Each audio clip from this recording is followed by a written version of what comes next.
Hello दोस्तों, कैसे हैं आप सब। हमारी कहानियां देखने के लिए हमारे चैनल को सब्सक्राइब कीजिए और हाँ, बेल आइकॉन पर क्लिक करना मत भूलिएगा। जादुई पाव भाजी का राज।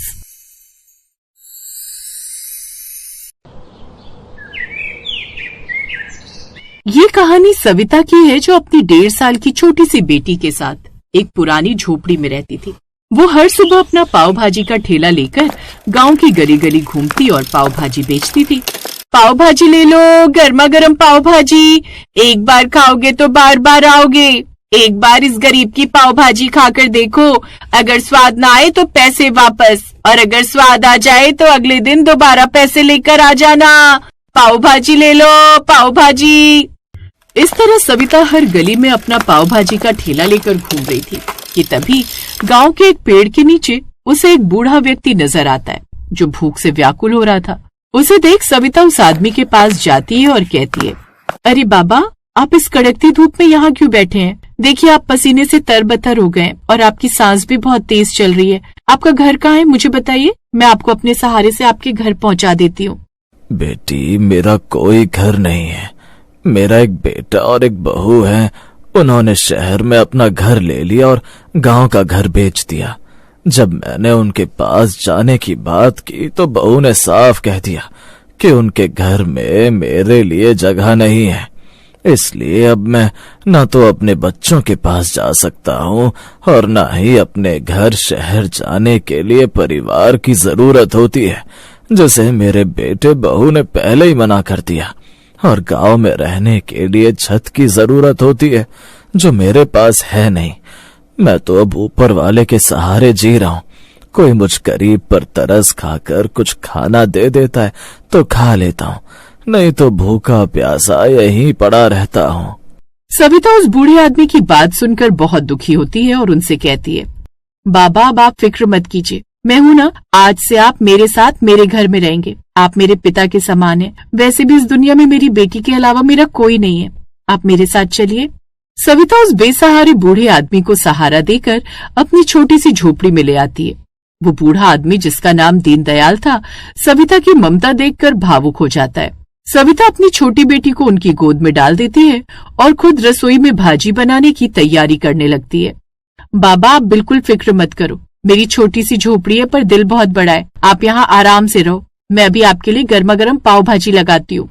बेटी, तूने इस बूढ़े को छत दी, ये बहुत बड़ी बात है, पर तेरे पास तो खुद गुजारे लायक पैसे नहीं। तू मेरा बोझ कैसे उठाएगी?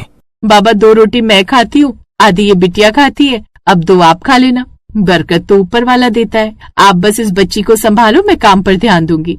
सविता भाजी बनाने लगती है। तभी दीनदयाल उसके पास आते हैं और अपनी फटी हुई झोली में से एक पुरानी सी पुड़िया निकालते हैं। उस पुड़िया में गहरे भूरे रंग का एक अजीब सा मसाला था, जिसकी खुशबू बहुत ही तेज और अलग थी। बेटी, तूने मुझे सहारा दिया है तो मैं तुझे कुछ देना चाहता हूँ। ये मसाला मेरी माँ ने मुझे दिया था।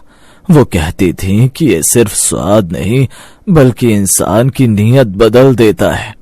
तू अपनी भाजी में बस एक चुटकी ये मसाला डाल देना। मसाला? पर बाबा, मैं तो सादा मसाला इस्तेमाल करती हूँ, ये क्या है?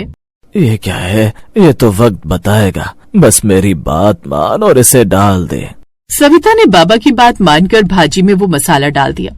जैसे ही मसाला कढ़ाई में गया, पूरी झोपड़ी एक ऐसी खुशबू से भर गई जो सविता ने पहले कभी महसूस नहीं की थी। उसे ऐसा लगा जैसे उसके शरीर की सारी थकान एक पल में मिट गई हो। अगले दिन सविता अपना ठेला लेकर गली में निकलती है। आज जैसे ही उसने ठेला खड़ा किया, लोग उस खुशबू की तरफ खींचे चले आए। गर्मा गर्म पाव भाजी ले लो, आज की भाजी में कुछ खास है, एक बार खाओगे तो सब दुख भूल जाओगे। गांव का सबसे कंजूस आदमी मंगतराम, जो कभी किसी को एक धेला नहीं देता था, वो भी ठेले के पास आकर खड़ा हो गया। अरे सविता, आज कैसी खुशबू आ रही है, जरा एक प्लेट लगा तो देखो क्या जादू किया है तूने। जैसे ही मंगतराम ने भाजी का पहला निवाला खाया, उसकी आंखों से टप टप आंसू गिरने लगे। क्या हुआ मंगत भाई, स्वाद अच्छा नहीं लगा क्या? नहीं सविता, ये स्वाद नहीं है, ये तो कुछ और है। इसे खाते मुझे याद आया कि मैंने कितने लोगों का दिल दुखाया। मुझे याद आया कि मेरा छोटा भाई भूख से मर रहा है और मैं तिजोरी भर रहा हूँ। मंगत राम ने जेब से निकालकर 500 रुपए का नोट सविता को दिया और बिना बाकी पैसे लिए वहां से भाग गया। सविता हक्की बक्की रह गई। देखते ही देखते पूरे गांव में बात फैल गई कि सविता की पाव भाजी खाते ही इंसान बदल जाता है। ऐसे ही कुछ दिन बीत जाते हैं। अब सविता का ठेला नहीं बल्कि एक छोटी सी दुकान बन गई थी।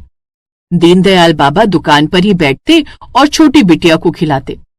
लेकिन गांव के मुखिया जालिम सिंह को ये बात हजम नहीं हो रही थी। वो बहुत ही घमंडी और लालची आदमी था।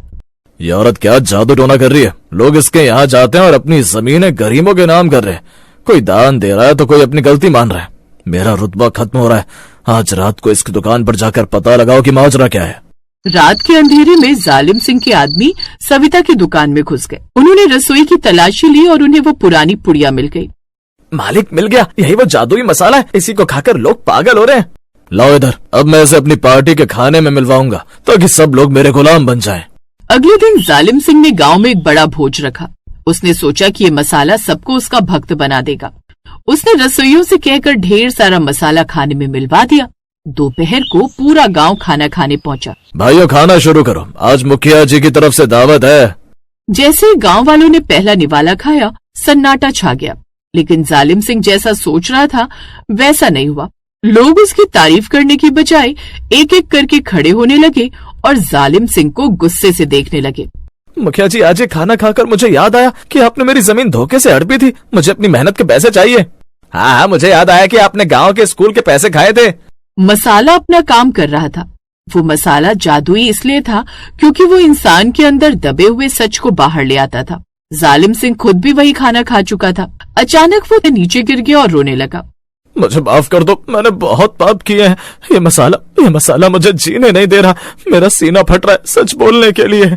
जालिम सिंह ने भरी सभा में अपने सारे गुनाह कबूल कर लिए। उसने सविता को बुलाया और उसके पांव पकड़ लिए। बेटी, ये मसाला किसका है? इसने मेरी आत्मा को झंझोड़ कर रख दिया है। मुझे सजा दो, पर इस बोझ से आजाद कर दो। ये मसाला बाबा का है। उन्होंने कहा था कि ये नियत बदल देता है। बेटा, ये कोई जादू नहीं, ये सच्चाई है। ये सिर्फ उन्हीं पर असर करता है जिनके अंदर थोड़ी भी इंसानियत बची हो। अगर तू सच में बदल गया है तो अपना सारा धन गरीबों में बांट दे। जालिम सिंह ने वैसा ही किया। गांव की सूरत बदल गई। अब सविता की दुकान पर लोग सिर्फ पेट भरने नहीं बल्कि अपनी आत्मा साफ करने आते थे। लेकिन एक रात जब सविता सो रही थी, उसे दीनदयाल बाबा के कमरे से हल्की रोशनी आती दिखी। सविता चुपके से दरवाजे के पास गई। उसने देखा कि बाबा कमरे में नहीं थे, बल्कि वहां एक दिव्य रोशनी थी और वो पुड़िया हवा में तैर रही थी। बाबा, बाबा आप कहाँ हैं? अचानक बाबा की आवाज गूंजी, लेकिन वो आवाज किसी बूढ़े की नहीं बल्कि बहुत ही सुरीली और भारी थी। रोशनी गायब हो जाती है। सविता कमरे में गई तो वहां कोई नहीं था। बस उसकी बेटी पालने में मुस्कुरा रही थी और टेबल पर वो पुड़िया रखी थी जो अब कभी खत्म नहीं होने वाली थी। लालच नहीं बाबा, कभी नहीं। ये मसाला अब इस गांव की खुशहाली का राज बनेगा। सविता ने उस दिन के बाद कभी अपनी पाव भाजी के दाम नहीं बढ़ाए। वो अमीर तो नहीं हुई, पर उसके पास जो सुकून था वो गांव के किसी बड़े महल में नहीं।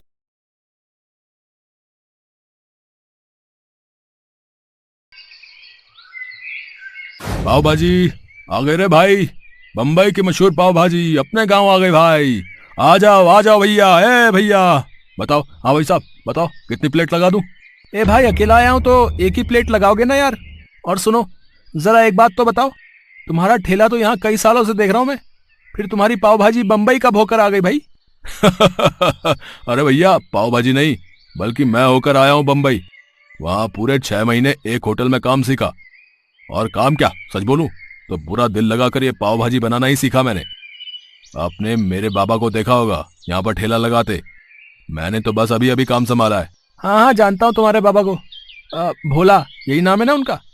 कई बार खा के गया हूँ उनके हाथ की बनी पाव भाजी, और मुझे तो उन्हीं के हाथों वाला स्वाद चाहिए भाई। ये बम्बई का मुझे कुछ नहीं पता। आप बिल्कुल भी चिंता ना करो भैया, ऐसी पाव भाजी खिलाऊंगा आपको कि हर रोज आओगे मेरे ठेले पर। ये लो, खा के देखो, और जो मेरी बात गलत हो तो कहना। इतना कहकर शंकर ने उस ग्राहक की तरफ गर्मा गर्म पाव भाजी की प्लेट बढ़ा दी और फिर, हाँ भैया अब बोलो, मजा आया कि नहीं? अच्छी थी, पर ईमानदारी से बताऊं तो तुम्हें बम्बई जाने के बजाय अपने बाबा से ही पाव भाजी बनाना सीखना चाहिए था। वैसे अभी भी कुछ बिगड़ा नहीं है, वापस से वही स्वाद ले आओ तो बंबई से लोग यहाँ आएंगे तुम्हारी पाव भाजी खाने। अरे अरे बड़ा मजाकिया हो भैया तुम तो है। उस ग्राहक की बात पर शंकर ने ज्यादा ध्यान नहीं दिया, क्योंकि सच तो ये था कि शंकर कभी अपने गांव से बाहर गया ही नहीं और पाव भाजी बनाना उसने थोड़ा बहुत अपने बाबा भोला से ही सीखा था। और अब भोला के बीमार पड़ने की वजह से उसे ही सारा काम संभालना था, जिसके लिए उसे मेहनत से ज्यादा तरकीबें लड़ाने में भरोसा था। क्या रे शंकर, आज भी सारी भाजी बचा लाया?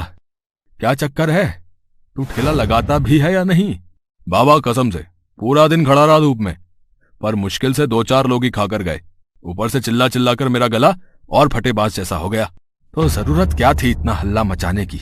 है मैंने तुझे कितनी बार समझाया, पाव भाजी के स्वाद पर काम कर, मसालों को धीमी आंच पर भून और सब्जियों को भी खूब अच्छे से पका है, और पाव भी रोज के रोज एकदम ताजे बनाया कर, तब जाकर लोग पसंद करेंगे तेरी पाव भाजी। ओफो बाबा, जीवन भर ऐसे ही मेहनत करते रहे आप हैं, और क्या हासिल कर लिया आपने? हम हमेशा गरीब रहे और अब पहले से भी ज्यादा गरीब हैं। तो आप मुझे मेरे हिसाब से काम करने दो। मुझे पता है कि पाव भाजी कैसे बनानी है और फिर कैसे बेचनी है। हाँ, कुछ नहीं जानता है तू, है? मैं देख नहीं रहा हूं क्या? ये भाजी तूने परसों बनाई थी और आज भी पूरा का पूरा बर्तन भरा हुआ है। देख बेटा, ऐसे काम नहीं चलेगा। तू एक बार ठंडे दिमाग से मेरी बात सुन तो सही। मुझे कुछ नहीं सुनना है बाबा, मैंने सोच लिया है। मैं जा रहा हूं शहर, अब वहीं जाके अपनी पाव भाजी बेचूंगा। भले ही कम लोग खाकर जाएं, पर वहां शहर में कम से कम पाव भाजी का दाम तो बढ़िया मिलेगा। भोला ने शंकर को समझाने की बहुत कोशिश की, लेकिन वो तय कर चुका था। उसने भोला को अपने एक रिश्तेदार के भरोसे छोड़ दिया और खुद शहर जाकर अपना पाव भाजी का ठेला लगाने लगा। शुरुआत में शंकर का अंदाजा बिल्कुल सही साबित हुआ। पाव भाजी का दाम बढ़ाने के बावजूद शहर में शंकर की अच्छी कमाई होने लगी और इससे शंकर बहुत खुश था। फिर एक दिन, सुनिए, क्या रेट है आपकी पाव भाजी का? जी, ये आपके लिए फ्री है। हैं? ऐसे कैसे? सबको फ्री में बांटते हो क्या? नहीं नहीं, सबके लिए फ्री नहीं है, बस आपके लिए ही फ्री है। अच्छा, और मुझ पर इतनी मेहरबानी किस लिए? मेहरबानी जैसी तो कोई बात नहीं है मैडम जी। वो क्या है कि मैं हर रोज आपको यहाँ आते हुए देखता हूँ और ये भी देखता हूँ कि आप कैसे उन सड़क किनारे बैठे गरीब बच्चों को मुफ्त में खाना खिलाती हैं। तो बस मैंने सोचा क्यों ना मैं भी आपके इस अच्छे काम का भागीदार बन जाऊं। पर आज मैं उन बच्चों के लिए नहीं बल्कि खुद के लिए पाव भाजी लेना चाहती हूँ। बहुत भूख लगी है, तो अब तो बताओ क्या रेट है पाव भाजी का? कोई बात नहीं मैडम जी, आपको पाव भाजी खिलाकर मुझे सच में बहुत खुशी होगी। आप पैसों की चिंता मत कीजिए, बस खाइए और बताइए कि पाव भाजी बनी कैसी है। उस लड़की का नाम राम्या था, जो देखने में जितनी सुंदर थी उतनी ही दयालु और व्यवहार कुशल भी थी। सच तो ये था कि पहली ही नजर में शंकर को राम्या बहुत पसंद आ गई थी। वो उसकी खूबसूरती का कायल हो चुका था। हालांकि वो खुद कभी राम्या से बात करने की हिम्मत नहीं जुटा पाया, लेकिन उस दिन जब राम्या खुद उसके ठेले पर आई तो शंकर ये मौका जाने कैसे देता। उसने राम्या के लिए पाव भाजी की प्लेट बिल्कुल अलग से तैयार की। स्वाद से लेकर पाव भाजी के रंग रूप तक उसने बहुत ध्यान दिया, साथ ही मक्खन डालने में भी बिल्कुल कंजूसी नहीं की। नतीजा, राम्या को उसकी पाव भाजी बहुत पसंद आई। मजा आ गया, पाव भाजी बहुत ही बढ़िया है सच में। बट देखो, तुम्हें इसके पैसे तो लेने ही होंगे, प्लीज ये पैसे रख लो। नहीं नहीं मैडम जी, पैसे तो मैं आपसे नहीं लूंगा। हाँ, पर एक मदद जरूर चाहिए थी आपसे। हाँ तो बताओ ना। मैडम जी, मैं अपने गांव से अभी अभी शहर आया हूँ काम जमाने, तो आप अगर अपने जानने वालों को मेरी पाव भाजी के बारे में बताएं तो बड़ी मदद हो जाएगी। हाँ हाँ, क्यों नहीं, मैं तुम्हारी मदद कर सकती हूँ।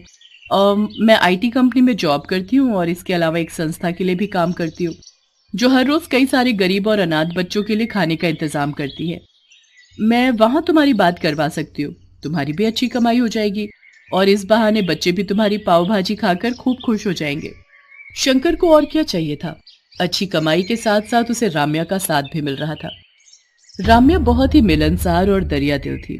वो बिना किसी स्वार्थ के शंकर की मदद कर रही थी, इस बात से अनजान कि शंकर के मन में उसके लिए क्या चल रहा था। क्या बात है, मैंने शहर आकर सच में बहुत ही अच्छा किया। राम्या मैडम की मदद से कितने सारे ऑर्डर मिल गए पाव भाजी के। अब तो सारा दिन धूप में ठेला लेकर खड़े रहने की भी जरूरत नहीं। ऐसे ही चलता रहा तो बहुत जल्द मेरे दिन बदल जाएंगे और फिर मैं मैडम जी से अपने दिल की बात कहूंगा। अब वैसे उनकी बातों से तो ऐसा ही लगता है कि वो भी मुझे पसंद करती है। हो सकता है मेरे बोलने से पहले वो ही अपने दिल की बात कह दे, हैं? शंकर इसी गलतफहमी के साथ राम्या से मिलता रहा और खूब पैसे भी कमाता रहा। वो जल्द से जल्द अमीर होना चाहता था ताकि राम्या से शादी की बात कर सके, लेकिन ये इतना आसान भी नहीं था। राम्या खुद अच्छा कमाती थी, इसके अलावा उसका परिवार भी काफी अमीर था।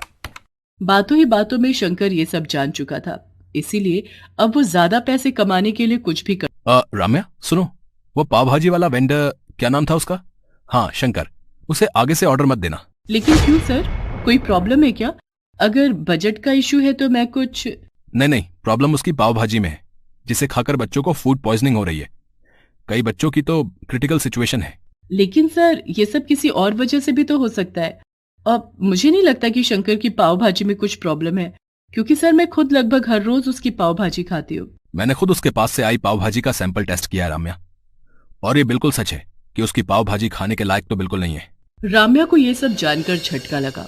उसके लिए इस बात पर भरोसा कर पाना मुश्किल था, क्योंकि शंकर राम्या के लिए हमेशा अलग से पाव भाजी बनाता था, जिसमें वो हमेशा ताजी सब्जियां, ताजे पाव और सब कुछ बड़ी सफाई से डालता था। लेकिन उसके अलावा शंकर ने बाकी की पाव भाजी की क्वालिटी हद से ज्यादा गिरा दी थी। वो बाजार उठने के बाद वहां फेंकी गई बेकार और सड़ी गली सब्जियां उठाकर ले आता और उन्हीं से भाजी बनाकर तैयार कर देता। इसके अलावा मसालों और पाव के मामले में भी हालत ऐसी ही थी, और ये सब करके वो पाव भाजी की लागत को कम कर रहा था, फिर चाहे नतीजा कुछ भी हो। शंकर को लगा कि सड़क किनारे रहने वाले गरीब बच्चे कभी उसकी पाव भाजी को लेकर किसी से भी शिकायत नहीं करेंगे। लेकिन अब सच राम्या के सामने था, जिसे जांचने के लिए राम्या ने खुद शंकर के पास से गरीब बच्चों के लिए आई हुई पाव भाजी खाकर देखी। और फिर साहब, वो अपनी राम्या मैडम कहाँ है? कई दिन हो गए वो दिखी नहीं, और पाव भाजी का ऑर्डर भी नहीं आया आपकी तरफ से। पाव भाजी का ऑर्डर? बेटा तेरे पास तो पुलिस आएगी, कंप्लेन कर दी है मैंने तेरे खिलाफ। तेरी वो बकवास पाव भाजी खाकर पहले बच्चे बीमार पड़े, और फिर राम्या बेचारी पिछले 4 दिनों से हॉस्पिटल में है। क्या? नहीं, ऐसा नहीं होना चाहिए सर। आप मुझे शौक से जेल भेज देना, लेकिन उससे पहले मुझे एक बार मैडम जी से मिलवा दीजिए।